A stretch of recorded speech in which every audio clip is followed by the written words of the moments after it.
Bapak, Ibu, saudara-saudariku yang dikasihi Tuhan, ya saya pernah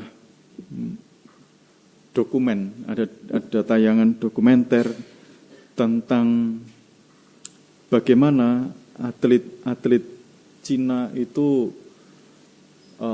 sudah sejak sangat kecil itu dilatih. Jadi mereka yang ada begitu banyak kayak pusat-pusat pelatihan begitu untuk katakanlah untuk tampil di Olimpiade itu ada ratusan pusat pelatihan begitu, ada ratusan pusat pelatihan, dan dari ratusan pusat pelatihan ini nanti akan dipilih mereka yang memang benar-benar siap. Dan itulah kenapa kalau misalnya di bidang olahraga Cina itu prestasinya cukup tinggi.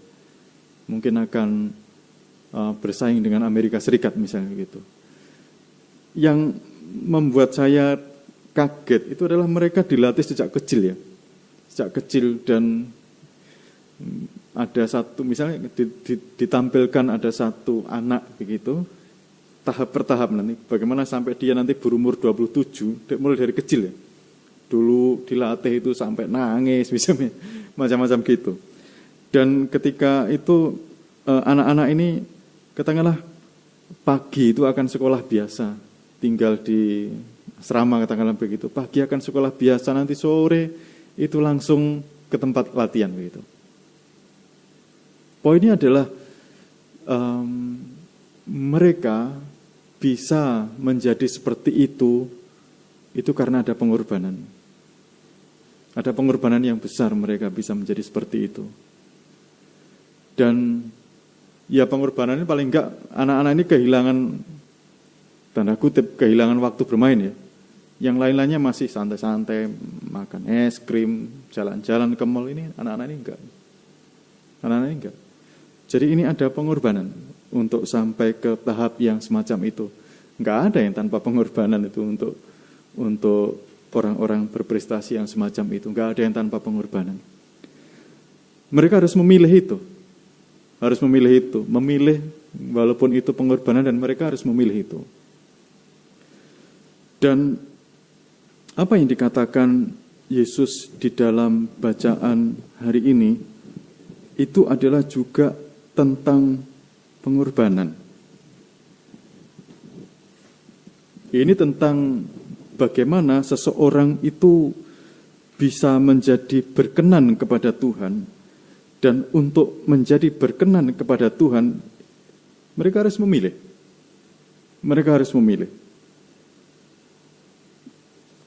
Coba kalau dipikir-pikir ya, di dalam diri seseorang itu akan selalu saja ada hatinya pengen ke kanan, tetapi nanti dia akan jalan ke kiri. Akan cenderung begitu.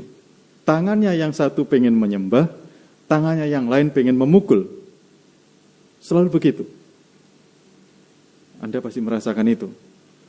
Maunya memaafkan, tetapi ada saja alasan untuk tidak memaafkan. Selalu begitu. Jadi ada unsur tidak teraturnya di dalam diri seseorang itu. Dan itu perlu ditertibkan. Ada yang perlu dikorbankan dalam hal ini. Ada yang perlu dikorbankan.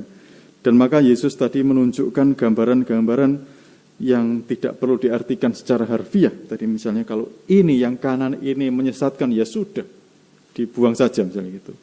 Kamu harus memilih untuk sesuatu yang jauh lebih penting dari itu. Tangan ini kanan ini menyesatkan, ya sudah, potong saja. Gambarannya begitu. Untuk sesuatu yang berharga, untuk sesuatu yang penting harus ada yang dikorbankan rasanya. Terutama untuk yang menghalang-halangi semacam ini. Saudara-saudari, kadang saya berpikir bahwa menjadi murid Yesus itu sesuatu yang membanggakan. Ajaran-ajaran Yesus itu ajaran yang membanggakan seperti harusnya. Tapi di sisi lain, saya sendiri berpikir, wah ternyata susah juga. Sesuatu yang membanggakan tetapi susah. Ini sesuatu yang ideal, sesuatu yang tinggi tetapi susah. Sesuatu yang perlu pengorbanan banyak. Dan dalam situasi yang semacam itu, saudara-saudari, kembali ke gambaran awal, dalam kehidupan rohani pun ada pengorbanan. Untuk berkenan kepada Tuhan pun ada sesuatu yang harus diperjuangkan dan kadang-kadang membutuhkan pengorbanan. Mudah-mudahan Tuhan membantu kita untuk memilih yang berkenan kepadanya.